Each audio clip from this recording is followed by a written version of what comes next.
Hello, PriceSmart. Welcome to our podcast, At the Club, a communication channel with our employees, where we will share valuable information, fascinating topics, and inspiring stories that you haven't heard before, keeping us connected on a whole new level. Join us on this journey and discover everything happening at the club. PriceSmart Inc. provides this podcast for general information. The views and opinions expressed on this podcast are the personal views of the podcasters and their guests, and not the views, policies, or opinions of PriceSmart. PriceSmart makes no warranty, guarantee, or representation as to the accuracy or sufficiency of the information featured in this podcast. This podcast might contain forward-looking statements concerning PriceSmart's anticipated plans, revenues, and related matters. These statements are subject to risks and uncertainties that could cause actual results to differ materially, including the risks detailed in PriceSmart's most recent annual report on Form 10-K and other filings with the SEC, which are accessible on the SEC's website at www.sec.gov. Education being that key that can break the cycle of poverty. Piloted the program in Costa Rica. This is in 2006, so we're on the cusp of our 20th anniversary. 6 public schools in the San Jose area. You want to see that the kids have opportunities. I think communication. I'm the one in the chair, but I always give the credit to them. Welcome to At the Club, PriceSmart's employee podcast. I'm David Price, our CEO and host today, and I'm here with Jennifer Barron, our Executive Director of Aprender Crecer program and Vice President of International Programs at Price Philanthropies Foundation. And before we dive into the conversation, I just wanted to give a quick update. We've had a great holiday season. It's December at PriceSmart, which at any real retail company is an exciting time of year, and it's certainly been exciting here. So we're in the middle of peak season, and our teams are working hard. In the last few months, I've had the opportunity to visit several of our locations. I've been in Costa Rica, Panama, Colombia, also in Miami, where we have our distribution center, and many of our operational leaders are there. And I'm just so happy with the level of energy that I'm seeing and all the great things happening both in our DCs as well as on the sales floor in our warehouse clubs. And I just want to express gratitude to the team. We're killing it. And I'm really happy with what I'm seeing. And as we enter these last few weeks of the calendar year, it's hard to believe we're already here. But just really thankful for all the things that our team are doing and all the results that they've contributed to this year.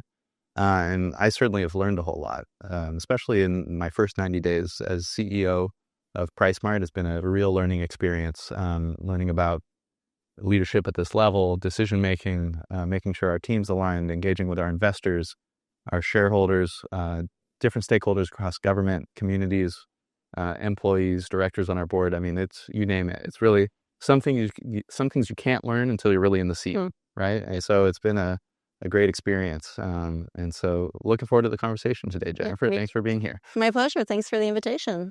So maybe just to kick it off, we have a lot of things that we talked about talking about, but maybe just to kick it off, introduce yourself. Tell us a little bit about yourself. How'd you come to be with us at PriceSmart and Price Philanthropies? Well, thank you so much for having me. Again, my name is Jennifer Barron, and I came to Price Philanthropies, at the time it was Price Charities, as a graduate student. I was in my last semester at the MBA program at San Diego State University, and a friend of mine had an internship and said to me one day, "Hey, Jennifer, can you show up at this address tomorrow? We're working on this project, this internship, and we need someone who really knows how to use Excel."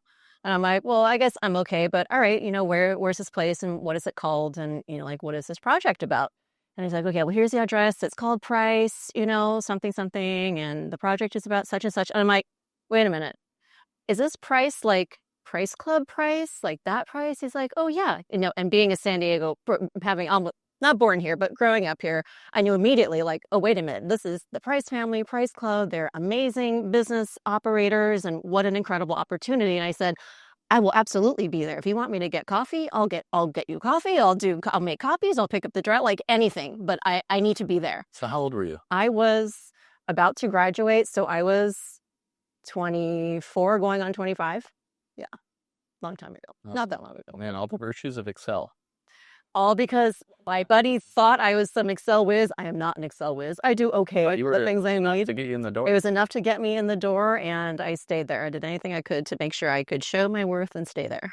Beautiful. Yeah.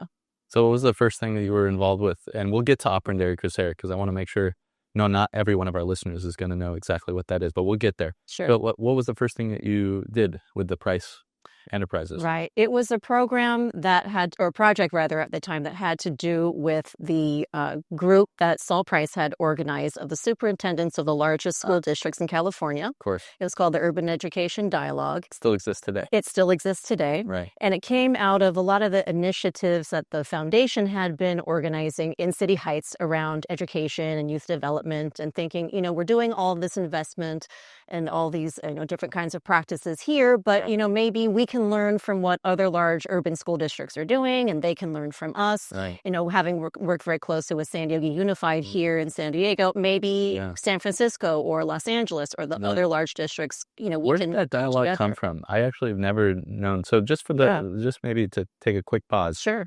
To give context for the listener, Price Philanthropies Foundation is our family's private foundation, but it's much more than that in the sense that it's a real fixture of the community here now. And really the foundation focuses on youth and families and underserved neighborhoods, particularly City Heights in San Diego. But also the foundation now works quite heavily in Latin America through Aprender, Crecer, as well as the PriceSmart Foundation. So it's all focused on youth, families, education, and the infrastructure around a neighborhood or a community that really makes for a healthy and productive place, and a place with opportunity for families to grow. And so one of the many things that have always been very organic, but one of the many things that Saul created, and I assume he created, was this urban education dialogue. Yeah, absolutely. That's exactly it. Right. That's where it came from. Mm-hmm. Right. So you started there, but things, you moved along, and eventually you got involved with work in Latin America. How? Right. So at the time, it was we spent about 5 years, as an offshoot of that superintendent's group. And my particular project was to work on like a buying collaborative, Right. because Saul being Saul, and thinking, all right, the business aspects and how can we improve how the school districts do what they do. They all buy a ridiculous amount of school supplies and buses and food, but they're all doing these individual bidding and contracts by themselves, and realizing that we can leverage that purchasing power that they had assembled through this urban education dialogue. Procurement. Absolutely. So that was a project I was working on for about 5 years. Right around that time, the time that project was wrapping up, Robert had the idea, we really, as a foundation, as a family, need to see how we can support the markets where PriceSmart is operating, because there have been so many efforts for decades in the San Diego community, like you said, especially in City Heights, but there's nothing that reflects the commitment to the community where the clubs are. Right. And so we're that's making the idea. our money now. Correct. Yeah. And by the way, Price Philanthropies is an important shareholder as well of the company. So I think there's a lot of reasons why I'm sure what led my dad to making that, or coming to that conclusion at that time. Right. And I'm happy you did. So then, so tell me, so you got involved from the kind of ground floor. From the ground floor. And I think, the initial thought was, education, because as you said, those core things are really what are important to the foundation, and, youth, and education being that key that can break the cycle of poverty. That's just the universal, factor that can really, create change. But that could mean so many different things. Is it you're building schools, you're training teachers, you're buying textbooks, you're doing, studies, nutrition? That can mean so many different things. And so I remember being at a table with Robert and other folks, in the foundation, trying to figure out what is it that we want to do.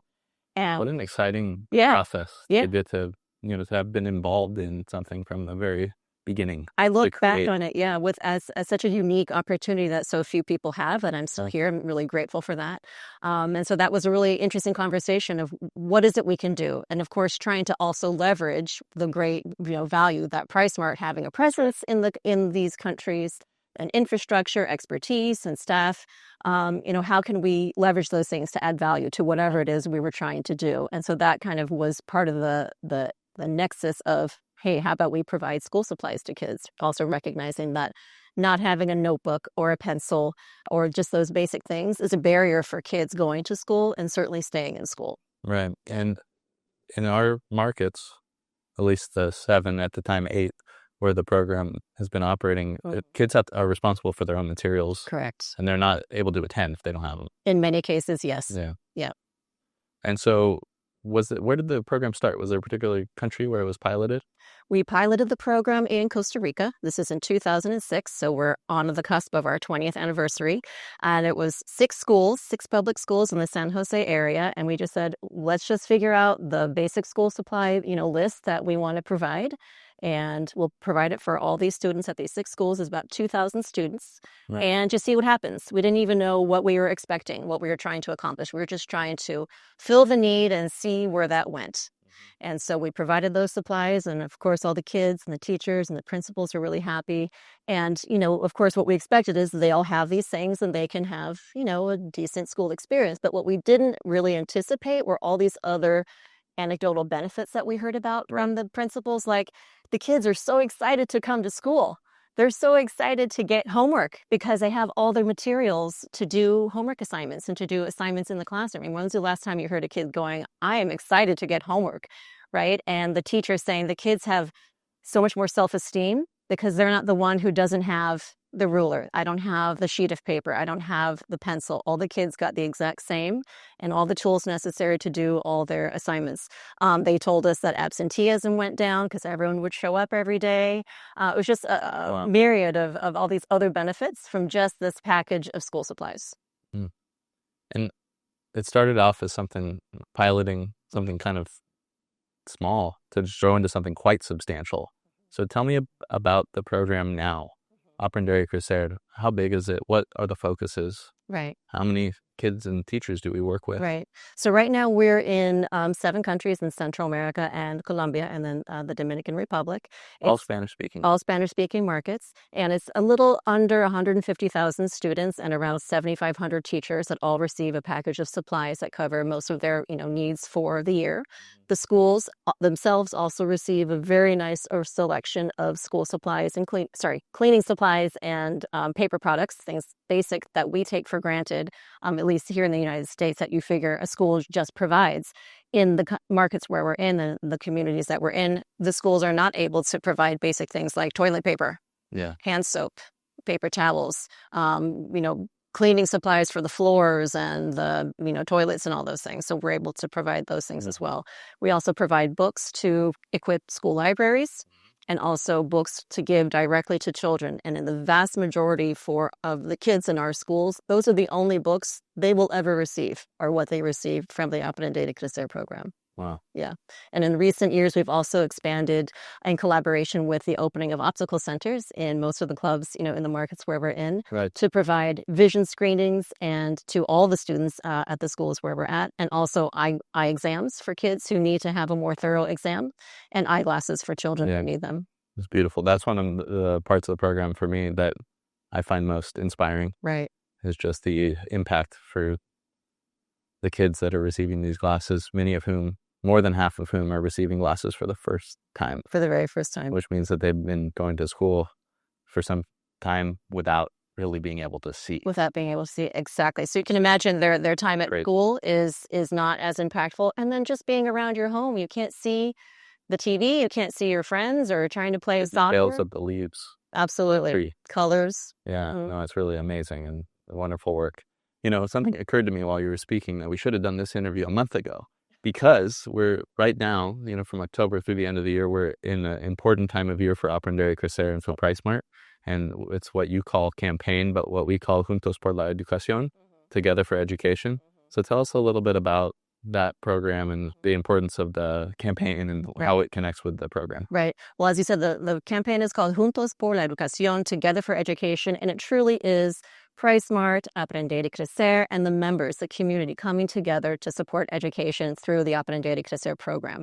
And the members are invited to donate at the cash registers, $3, $5. It doesn't seem like a lot, but all those monies come together and provide a substantial amount of funding for the program. In fact, pretty much 100% of all those school supplies, books, eyeglasses, cleaning supplies that are donated to schools and students are funded through that fundraising campaign. And not $1 of those member donations goes towards overhead or administration. It all goes towards the things that actually get to the hands of kids in schools. That's so awesome. And I know it's really grown to be quite substantial now. Yes. In terms of the amount of money being raised. I think we've gone over $2 million. We'll be well over that this year. So congratulations. But if we had been smart, we would have done this interview a little earlier so we could have published it in But for those of you listening, that if you're having to be in the PriceSmart market next year, between October and the end of the year, be sure to donate. It goes to a great cause, and there's so much need. And these schools, they're public schools, elementary schools around PriceSmart. So we try to really pick schools that are in the general vicinity of the club, because it's very likely that some of our employees will have kids in those schools. Yep. So it's really a beautiful way to really invest in the ecosystem and community around our PriceSmarts and be a part of the community. Because it's not just about the business, it's about being a responsible and engaged member of the broader community, whether or not people are shopping with us. I mean, it's just about us being there and doing our part. Absolutely. Yeah. So I have a question for you, thinking about now, it's been since Saul passed, my grandfather passed in 2009, and this program began in 2006, and you started with Price Right. things even before that. So you've had the opportunity now to work with a few of us. Right. And how's that been? I mean, that's a lot of Right. generational transitions and dynamics. Right. It's not easy working in a family business context. There's also some wonderful parts about being involved in a family business. Yep. I'm talking about from the perspective of someone that's not in the family, but working for the family. And I'm just curious, if you can speak to that a little bit. I mean, how has it been? You've seen a lot of changes over the years. Right. And I mean, certainly. How you're doing? Well, I have certainly seen a lot of changes, and it's been a tremendous, beautiful opportunity to have worked with Saul, with Robert, and with yourself. And I would say, I mean, not surprise to anyone, you all have different personalities and characteristics. Well, I'll leave it there. I'll go with that. everybody's different. Right. Yeah. But, certainly there's a very strong underlying, thing that connects you, or that's just very consistent. And it's the drive, it's the passion, it's the focus on, integrity and commitment and quality. And so there's just so much that has remained the same, in terms of the leadership style and the vision and the mission. So I feel like that's just been this, consistent, drumbeat, throughout the years, throughout leadership, as much as we are evolving, as a foundation and the work, and certainly, as the business, so much has stayed the same. Yeah. So if I kind of look at it, Interesting. yeah, kind of like the 6 rights drives the business, and they've always been there, and they're, I would say, probably always going to be there. We've had very much similar, structure on the philanthropy side of this is what drives us. This is what we focus on. It's interesting that you mentioned that, because in many ways, the philanthropy is a lot younger than the business, even though PriceSmart itself is going to be 30 years old. The philanthropy isn't much older. And the business, actually, as a business, we still have things in common from the 50s, from FedMart and then Price Club and so on. And so the philanthropy came much later. And I'm curious, it's kind of interesting to think about that. I mean, because Saul didn't really get deeply involved in philanthropy until later in his life. And same thing with my father. My father was really focused on business for a long time, and then came to philanthropy probably more in the 90s. And then early 2000s. And I'm curious, like you said, we have the 6 rights, we have our values and our value set. We talk a lot about integrity, about community, about being excellent at what we do. I'm curious, for you as a leader, and having built a program and built a team, what are your, if you had to pick a few guiding principles that keep you focused and centered and help you stay on track, what are those? How do you think about the things that you consider when making a tough decision or putting together a tough project? What are your guiding principles? Right. I think that the one that stands out the most is to always focus on, what is it you're trying to achieve, and who is it that you're the ultimate beneficiary. Because we all get stuck in, decisions that are just on the surface, just feel like, well, it should be this way because it's faster. It should be this way because it's less expensive, because it's more convenient. But at the end of the day, is that the best thing for, in my case, for the student, for the outcome we're looking for the community? And it might not be the thing that's the fastest or the cheapest. I mean, you love to have the thing that's all those characteristics, but sometimes you might have to give on one thing to have the best outcome and the best benefit for who you're really working for, which is, in my case, again, the student, the school, and the outcome. Totally. So I think all questions, if you really peel it back and you say, but why? Why is this better for the student? That really, drives, I think, the decision making, and should be at the forefront of how you think about, business decisions. Yeah. So just to say it in another way, having super clarity on mission and purpose. Yep. Yeah, just like the business. Yep, Mhm. I agree. I think it's much easier to be effective when you know what's in and what's out. Does this contribute to the end goal Right. or not? Right. Yeah. So what's the end goal for Aprender Crecer? What's the angle? Yeah, the end Oh, goal. end goal. The end goal is we try to help these kids and help their educational outcomes. So one of the things we talked about for many years, and I think it's a challenge of any sort of international development work, is this impact versus outcomes. And I'm curious, Yeah. how you think. And what I mean by that is outcomes we can measure. How many kids received a book? How many kids got eyeglasses? But the impact is far greater than the outcome. Right. Right. Can be, right?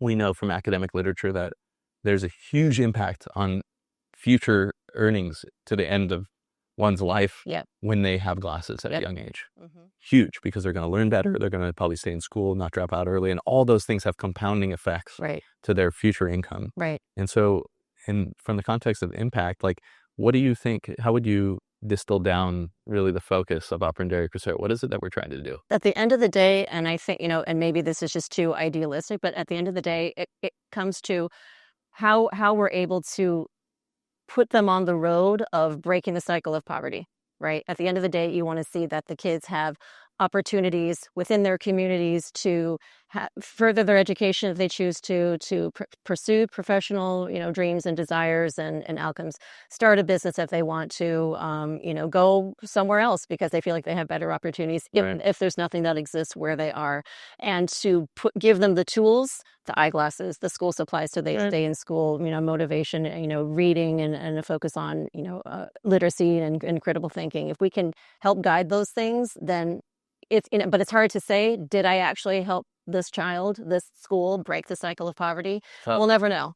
Well, it's tough. There are certain things that you can maybe put a finger on and say that's a good indicator. But you'd have to really track kids for years. Years beyond the school system. And some interventions have done that in other contexts, right? I mean, there's some designed experiments and educational interventions in different parts of the world that have done that. And we've chosen not to because it's very expensive to do that. So we've, I think, made a decision as an organization that there's implicit benefit if the supplies are well aligned with the things that kids truly need and they're getting to the right beneficiary, that we're going to have a positive impact. I mean, it's an assumption, and we believe there's no ulterior or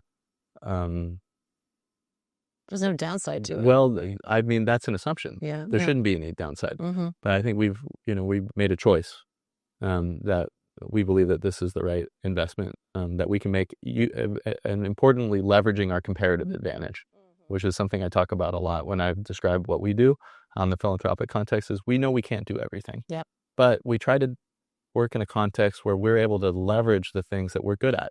We're good at buying. We have a team of employees that are very engaged and happy to volunteer and work with these kids. We have a logistics network. So there's certain things we're really good at, and we try to leverage those things to make an impact above and beyond what we're doing as a business. That's kind of how I think about it. Yeah, absolutely. Yeah, well, that's great work that you've been involved in. So I wanted to ask you, just thinking about, this question I asked you around working with me and with Robert and Saul, what's one thing, if you think back about Saul, particularly, larger than life persona.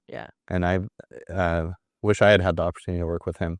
What's something that you learned from him in terms of a way of operating or a lesson that you can think back of which I'm sure there's many? There are many. The first that, and in no particular order, I think the first that comes to mind is don't assume. And you hear me say it, I'm sure you say it, I know your dad says it, I know it's a family thing. But there's a reason, don't assume. Do your homework and find out for yourself, or just make sure that the thing that was given to you as fact really is fact. And I'll give you an example, and I'm sure you can actually, you should really tell this story about choosing the site for the first Price Club on Morena. And that site, that building was, someone had said it's not zoned right, and we can't have the club there. And so Saul said I believe to Robert, well, how do you know? Are you sure? Did you go down to, the county and check the record? Something to that effect. And the person was wrong. And the person was wrong. And that's why the first Price Club is where it was. Yeah. Yeah. Well, you can't assume anything. No. So I think there's like this, culturally, I see it in my dad too.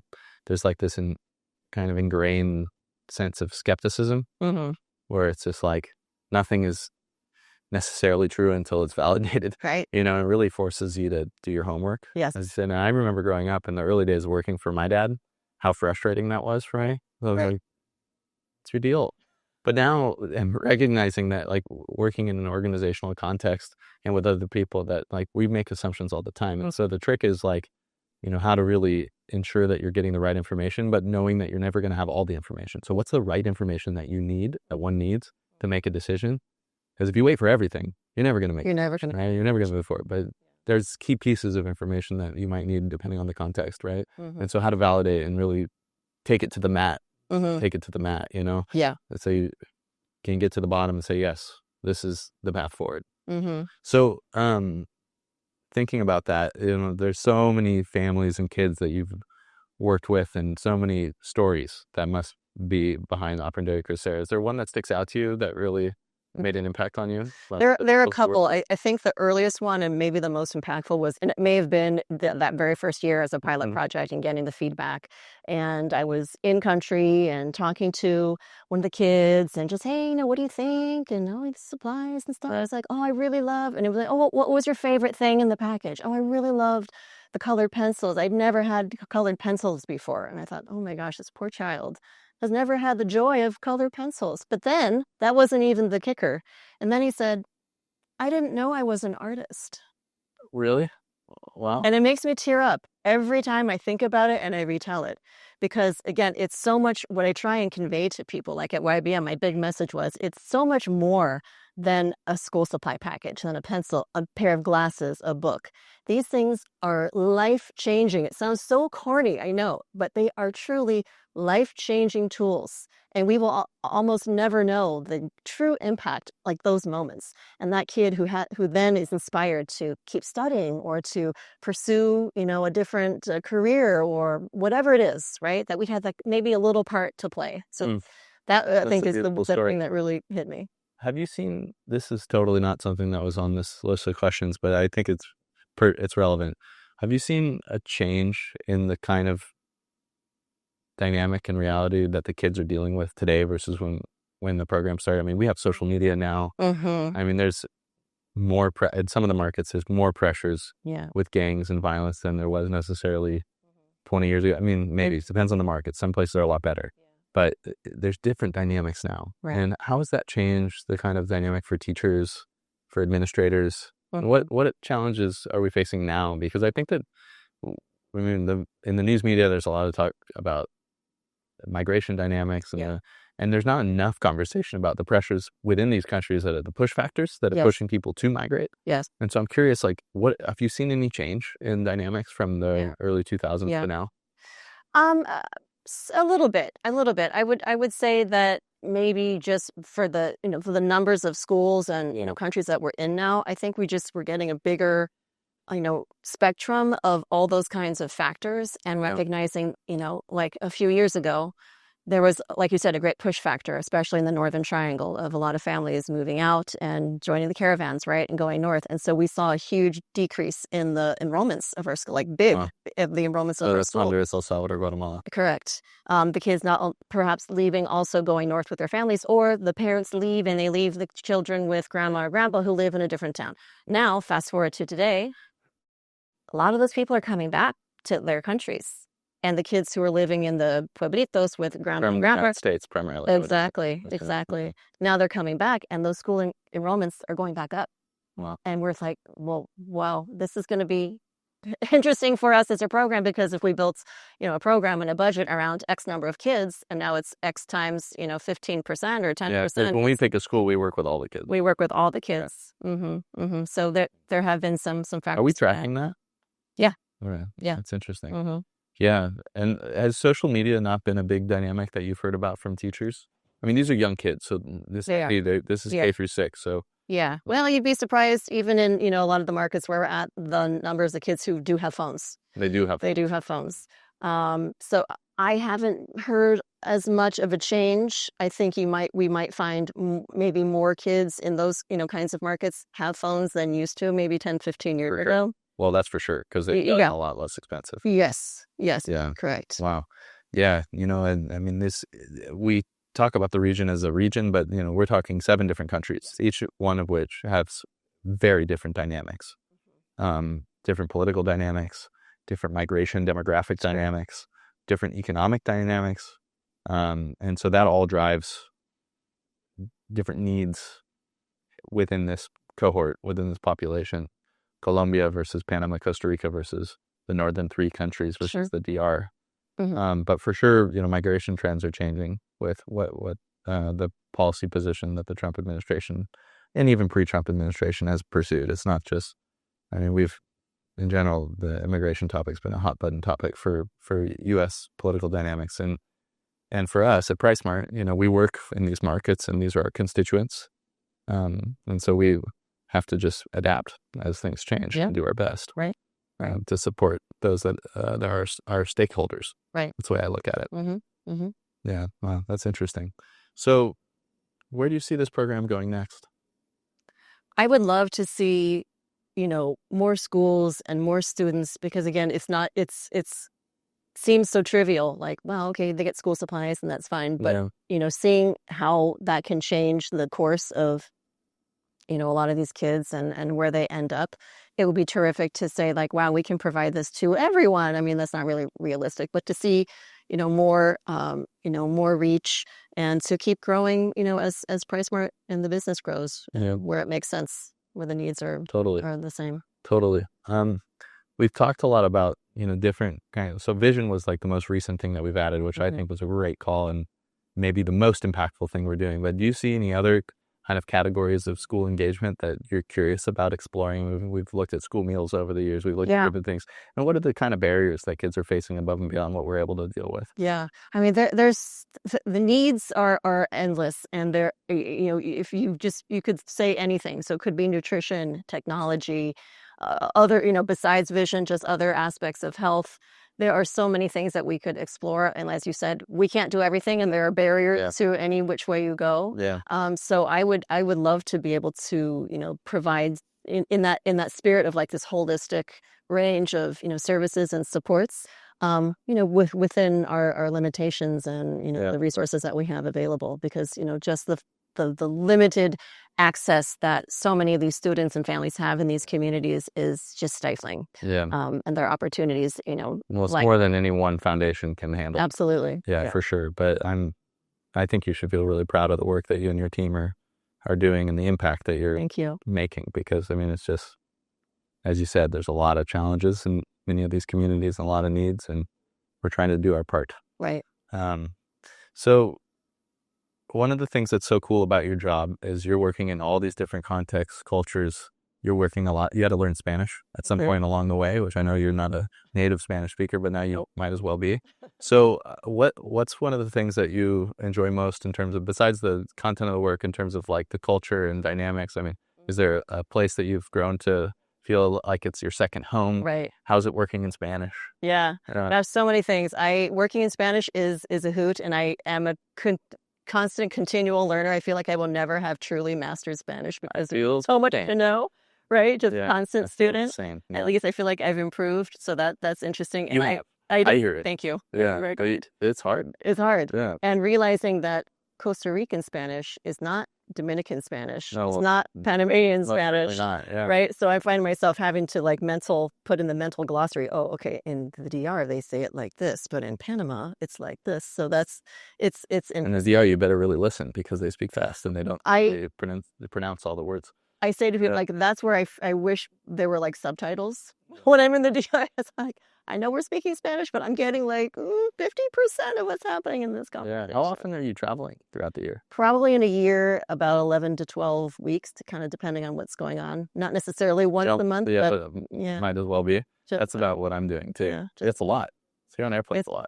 It's a lot. It's a lot. And you have family. It's hard to, juggle and be present when you're there and get all your stuff done. One child. I do have one. Yeah. How old is your daughter? She's 13, going on 14. That's kind of cool. It's like you've been working in this context of working with K through 6, and now your daughter's just getting through that stage. Yeah. That's interesting. Yeah, it's I haven't thought interesting. about that. And I try and bring to her attention as much, teenager now, as much as she's like, yeah, I know, Mom.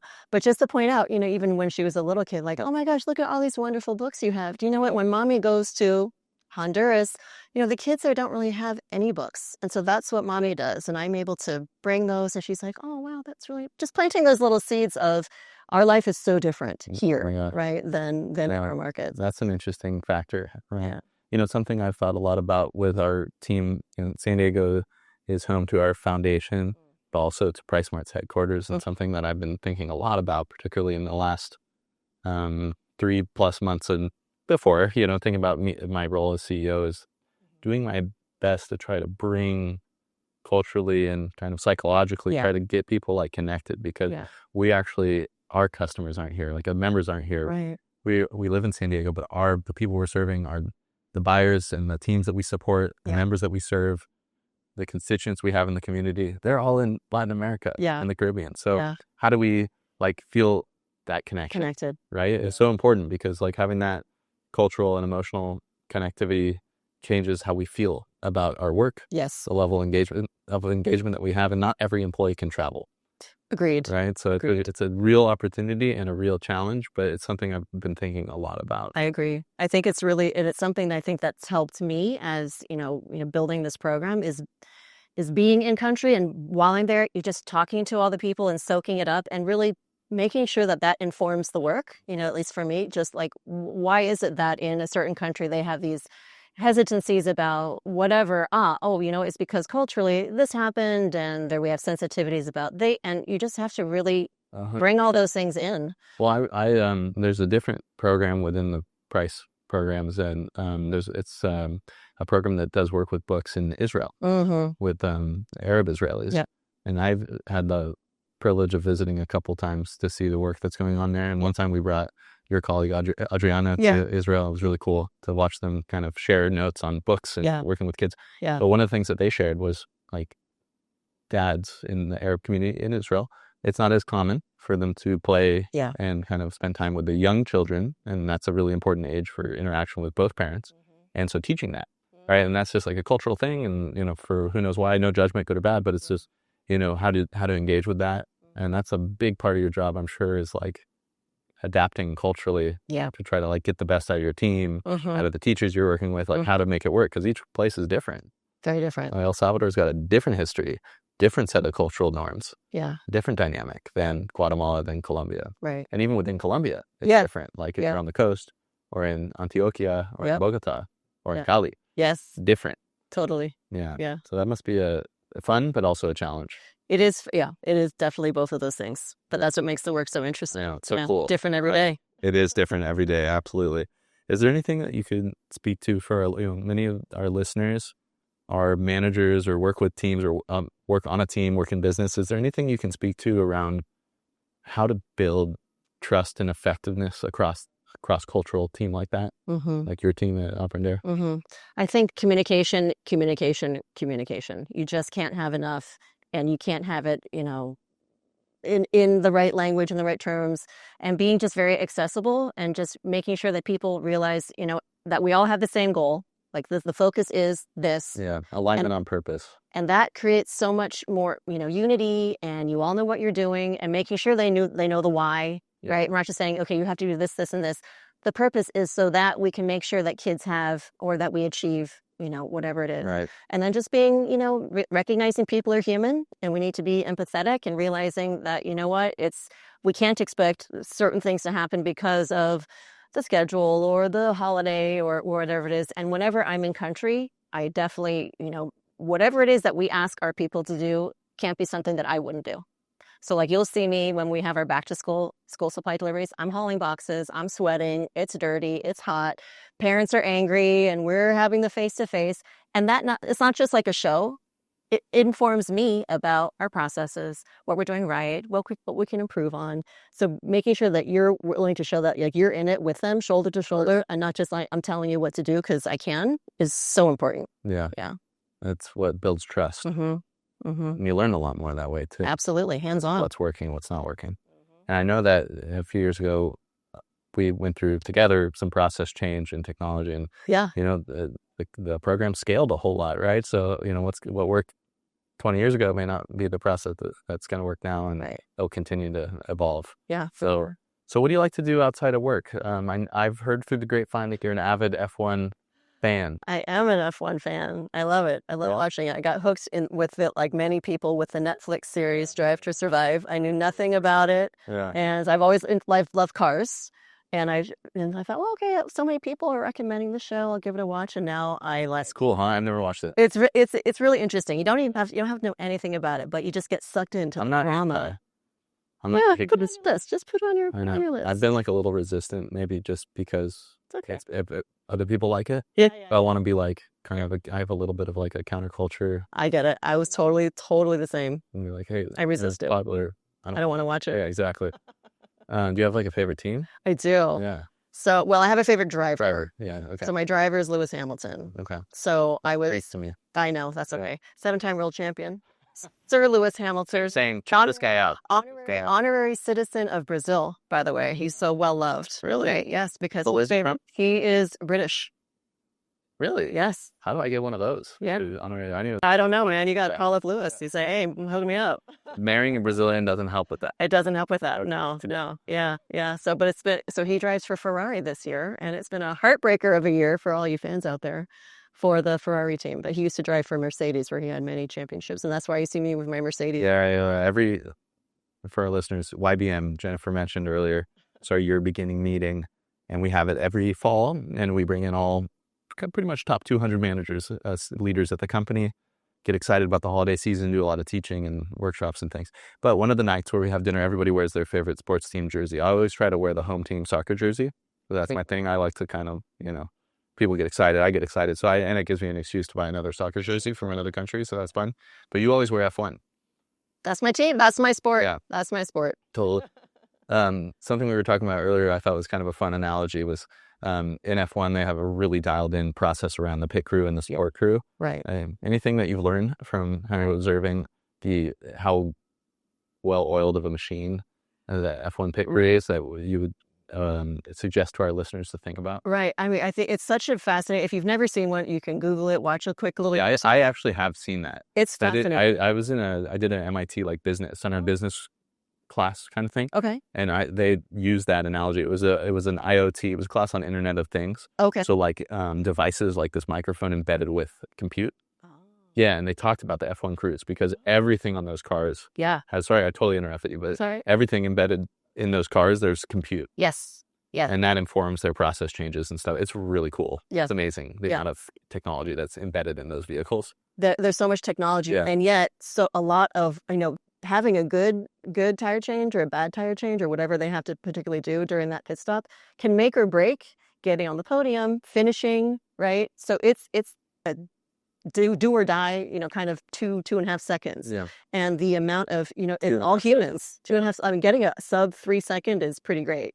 And I think McLaren this year got it like a 1.9, something like that. Can you imagine changing? But it comes down to process. And again, communication, planning, correction, improvement, repetition. Not being worried about stepping on other people's toes. Because you got to be real. You got to be real and call it out and say, I made a mistake. This is what we're going to do to fix it. Yeah, leveraging technology, having the right KPIs. I mean, I think so much about running an organization is about process. There's a lot of things about process. I mean, there's culture, there's technology, there's right people, right positions, right structure, but also process. Sure. It's critical. Yeah. And so somebody's got to go do that deep work to make sure that we know what the critical steps are, how decisions are made, who's in a following position versus a leading position and win. Yeah, it's a great analogy. Now I want to go back and watch a pitch change video on YouTube. I will do that in my free time. One of the things, as we kind of start to wrap up our time here, I think we're getting close, but I always ask our guests to talk about something that they've learned from someone in the last 12 months that made a positive impact on you. There's been a lot going on in the last 12 months in the world at Aprender. What's something that you've learned in the past 12 months that has made a positive impact on you?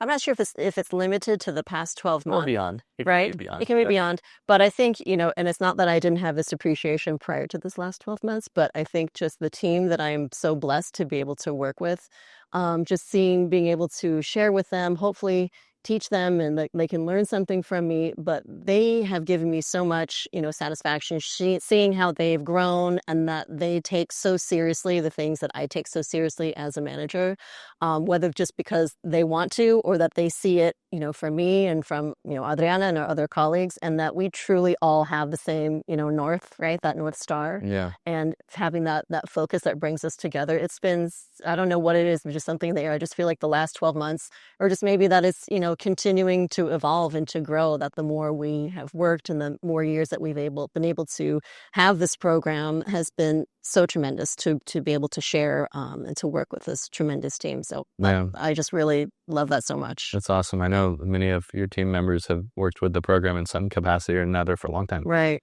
And so we have some great people. Absolutely. Are really committed to the work that you're doing, and we're lucky to have them. Yeah. For sure. Yeah. They're the heart and soul. Yeah. I'm the one in the chair, but I always give the credit to them. That's what it's all about. That's a wonderful message about leadership and about working on a team. That it's a team. Leadership is a team sport. Yep. Yeah, leadership is a team sport, no doubt. Well, thank you very much for being on the podcast today, and for everything you're doing with Aprender, Crecer, and for PriceSmart and for our members in the community. It's my pleasure. Great to have you. Thank you. And for our listeners, thanks for joining us on another episode of At the Club. It's man, what a privilege. It's been, I think now it's been almost 15 months that we've been doing this. It's been super fun. I've learned a lot. I feel pretty lucky. I get to have really interesting dialogue with people that I work with and share it with many of our employees and other interested parties via Spotify and YouTube. So don't forget to subscribe to the podcast, drop us a comment, send us an email, find me on LinkedIn. We want to hear from you. And if there's something that you'd like to hear about on the podcast that we haven't covered yet, please let me know. I mean, we're open to recommendations, and we're creating these things on the fly.